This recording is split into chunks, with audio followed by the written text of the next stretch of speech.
আউয়ালু মা ইউহাসাবু বিহিল আবদু ইয়াউমাল কিয়ামাতিস সালাহ, বান্দার সঙ্গে আল্লাহর প্রথম সম্পর্ক হবে নামাজ। নামাজ যদি না থাকে সে যত ভালো কাজ করুক, আল্লাহর সঙ্গে বান্দার প্রথম সম্পর্ক কেটে দিয়ে সমাজের যত ভালো কাজ করুক না কেন, কোনো কাজে আসবে না গো। ও আল্লাহর বান্দা, এই নবী দিবসের মাস আমরা কি করি? সব ভালো কাজ করি, কিন্তু আমাদের জীবনে যদি নামাজ না থাকে, ওই বলেছি যেমন শিলনোড়া নিয়ে আসার মতো। কথা বুঝতে পারছেন না? পাচ্ছেন না?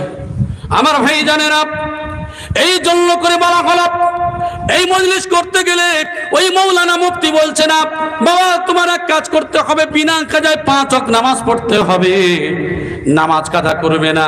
এখন অনেক মৌলানা সাহেব, মুফতি সাহেবরা এখানে আছেন, আপনারা বলবেন আপনি কি বলেন?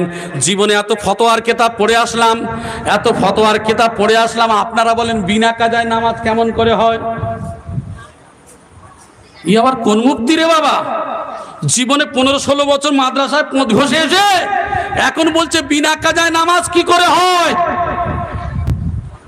মৌলানা সাহেব, মুফতি সাহেব, আমি আপনি যে ফতোয়ার কিতাবগুলি পড়েছি ওখানে যে কাজা রয়েছে, ওই কাজার কারণগুলো দেয়া রয়েছে।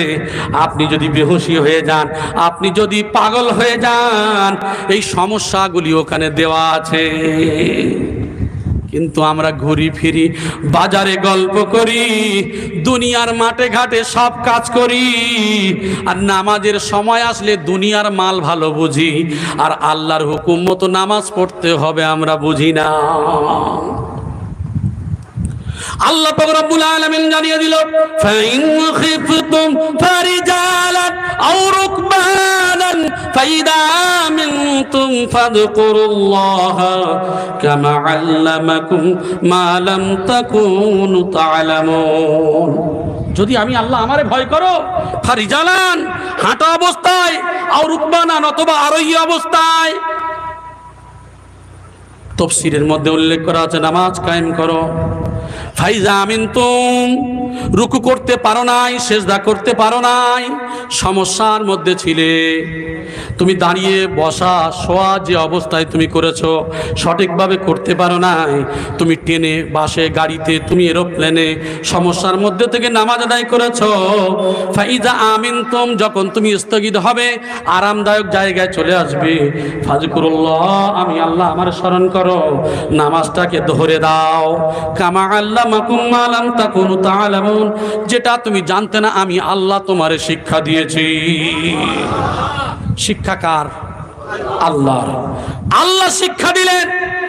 আল্লাহর নবী যুদ্ধের ময়দানে গিয়ে উটের পিঠে ছিলেন, নামাজের সময় হয়ে গেল, আল্লাহর নবী হযরতে জাবেরকে বলছে, জাবেরের একটা কাজ দেয়া হলো। জাবের কাজে গিয়ে দেখতে পাচ্ছেন আল্লাহর নবী উটের পিঠে আরোহী অবস্থায় যুদ্ধের ময়দানে ও উটের পিঠে উঠে নামাজ আদায় করেছেন। জোরে বলুন সুবহানাল্লাহ।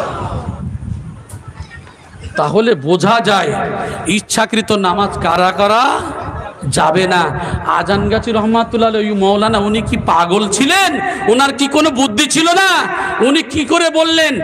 হাদিস থেকে নিয়ে বলেছেন, মান তারাকাস সালাত মুতাআম্মিদান ফাকাদ কাফার, যে ইচ্ছাকৃত নামাজ ছেড়ে দিল সে অবিশ্বাসীর সমপর্যায়। যদি বলেন মৌলানা সাহেব আমি তো গরিব মানুষ, মাঠে ঘাটে কাজ করি, আমি ড্রাইভারি করি, আমি 80 ফুট ভাড়ার উপরে কাজ করি, নামাজ পড়বো কেমন করে? শুনে নেন কিভাবে পড়বেন। আল্লাহর যদি ভয় থাকে, পবিত্র মাটি একটা রেখে দিও বাবা পকেটে, খৈনির ডিব্বা তো রাখতে পারো ভালো, পানটা ভালো করে রাখতে পারো, তোমার নেশার জিনিসগুলো সুন্দর করে রাখো। আল্লাহর বান্দা, তোমার যদি আল্লাহর ভয় থাকে, একটা পবিত্র মাটি তুমি কাছে রেখে দিও। আর যদি পারো তুমি একটা গামছা বা তোমার একটা নামাজের মুসাল্লার কাপড় তোমার কোমরে গামছার মতো করে বেঁধে নিয়ে তুমি যেও। নামাজের সময় হয়ে গেল, মসজিদের ক্যালেন্ডারে, মসজিদের টাইম টেবিল ঘড়িতে লেখা রয়েছে ইন্নাস সালাতা কানাত আলাল মুমিনিনা কিতাবাম মাওকুতা। নির্দিষ্ট সময় নামাজ ফরজ, তার নির্দিষ্ট সময় তো হয়ে গেছে। আপনার এই জন্য করে বললেন যে বাবা তুমি মাইলের পরে মাইল পানি পাবে না, যদি পানি পাও উজু করে নাও, যদি না পাও তাহলে তুমি মাটিটা বার করে তায়াম্মুম করে নাও, করে নিয়ে তোমার ওই কাপড়টা সঙ্গে সঙ্গে নামাজের মুসাল্লাটা ওখানেই ফেলে দাও, ওখানেই তুমি নামাজ আদায় করো। গোটা পৃথিবীটা তোমার জন্য হলো মসজিদ। জোরে বলেন সুবহানাল্লাহ।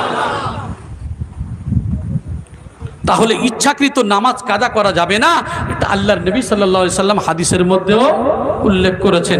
তিনি সেই কথা বলেছেন, কোরআনের যে দলিল দিলাম কোরআন থেকে সেই কথা বলেছেন। তাহলে আমি আপনি যে ফতোয়ার কিতাব পড়লাম, ইচ্ছাকৃত কাজা করা খাতা কোনো জায়গায় নাই। তাহলে এই জন্য করে তিনি বলেছেন বাবা বিনা কাজায় নামাজ পড়বে। তাহলে ওই মানুষটা যে কাজা করবে না, ও বাবা ওই মানুষটা সুদের সঙ্গে সম্পর্ক রাখবে না। ওরে বাবা এত বড় কথা, বর্তমান জামানায় সুদের ব্যাপার নেই, আবার কেমন কথা রে বাবা। আরে এখন স্কুলে গেলেও ব্যাংকের বই করতে হয় না, হয় না? আচ্ছা ব্যাংকের বই ছাড়া এখন কোনো রাস্তা আছে? তো সেখানে তো সুদ হচ্ছে। আল্লাহর নবী হাদিসের মধ্যে জানিয়ে দিয়েছেন আখিরি জামানায় এমন একটা সময় আসবে যেদিন মানুষ সুদের ধারে কাছে যাবে না, কিন্তু সুদগুলো ধুলার মতো উড়ে উড়ে গায়ে এসে পড়বে। তারপরেও আমার মেহবুব বান্দা যারা হবে তারা প্রচেষ্টা করবে, পরিশ্রম করতেই থাকবে, চেষ্টা করবে। আল্লাহর কোরআন জানিয়ে দিল সূরা আল বাকারার আয়াত নম্বর 278, ইয়া আইয়ুহাল্লাযীনা আমানুত্তাকুল্লাহা ওয়া দারু মা বাকিয়া মিনার রিবা ইন কুনতুম মুমিনিন। হে ঈমানদারগণ, কে বলছেন? আল্লাহ বলছেন, হে মুমিনেরা, হে ঈমানদারগণ, আমি আল্লাহ আমারে ভয় করো। যার কাছে যতটুকু সুদ আছে ছেড়ে দাও, যার কাছে যতটুকু সুদ আছে ছেড়ে দাও। ইন কুনতুম মুমিনিন,